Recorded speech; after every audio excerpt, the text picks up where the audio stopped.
Chapter 6. Storage and Transference of Bitcoin.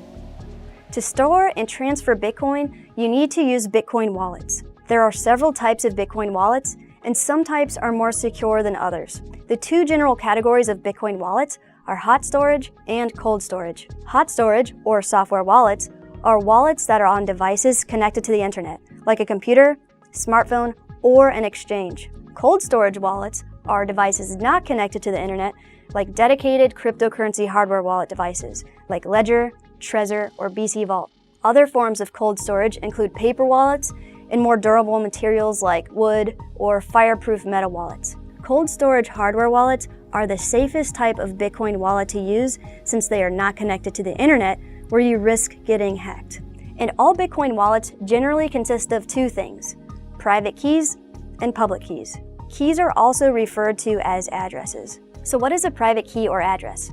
A private key in regards to Bitcoin wallets is a secret 256-bit alphanumeric number that is randomly generated using cryptographic math functions. The degree of randomness used in generating a private key is so random, it's been described that there are more possibilities of creating a unique private key than there are atoms that exist in the entire known universe. So you can see how the odds of creating a duplicate private key are nearly impossible.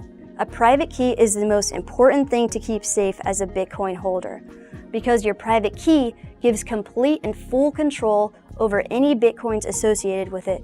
Using a private key, anyone can make irreversible Bitcoin transactions, meaning they can send Bitcoin to any other person or place without you being able to undo the transaction.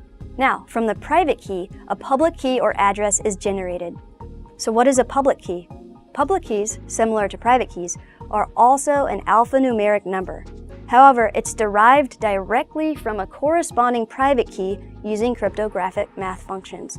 And the function operates in such a way that it's impossible to reverse engineer the public key to figure out the corresponding private key. So a public key or address is used only to receive Bitcoin from others. You cannot use a public key to send Bitcoins, only receive.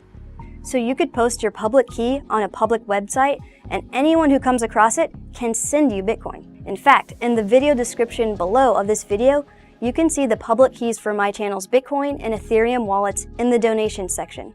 Using those public keys or addresses, anyone around the world can donate to the channel without gaining access to the funds stored with it. So to put it simply, private keys are for sending or spending Bitcoins, and public keys are for receiving Bitcoins. Let's explore an analogy to better understand this concept. Think about your traditional bank account if you have one. You can provide anyone with your bank routing number and account number to receive an electronic transfer from them. However, using just a routing number and an account number, they cannot access your actual bank account to spend your money. So think of the combination of a bank routing number and bank account number as your public key or address. Anyone can use it to send you money. Now, let's think about your online banking account username and password. Using your online bank account login credentials, depending on how your bank operates, someone could access your account and transfer funds from it. So think of your online bank account username and password combination as your private key. If someone logs in as you, they could initiate transfers of funds out of your account. Simple enough, right? Awesome. So let's take a look at this public Bitcoin ledger we've been talking about that shows all of the Bitcoin transactions that have occurred since its creation. There are many different sources that show the Bitcoin ledger to choose from.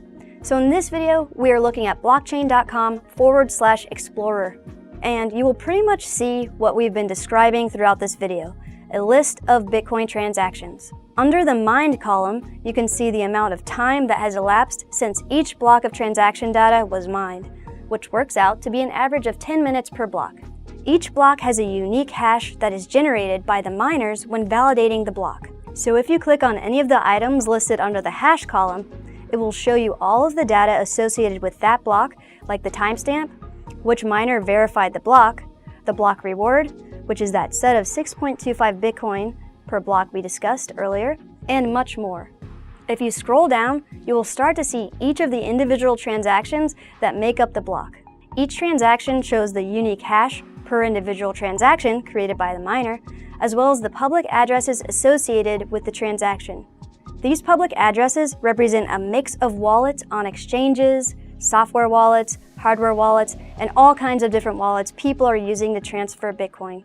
As you can see, this public ledger shows a lot of information about the transactions without revealing the identity of the person sending and receiving Bitcoin. Bitcoin transactions are not completely anonymous though.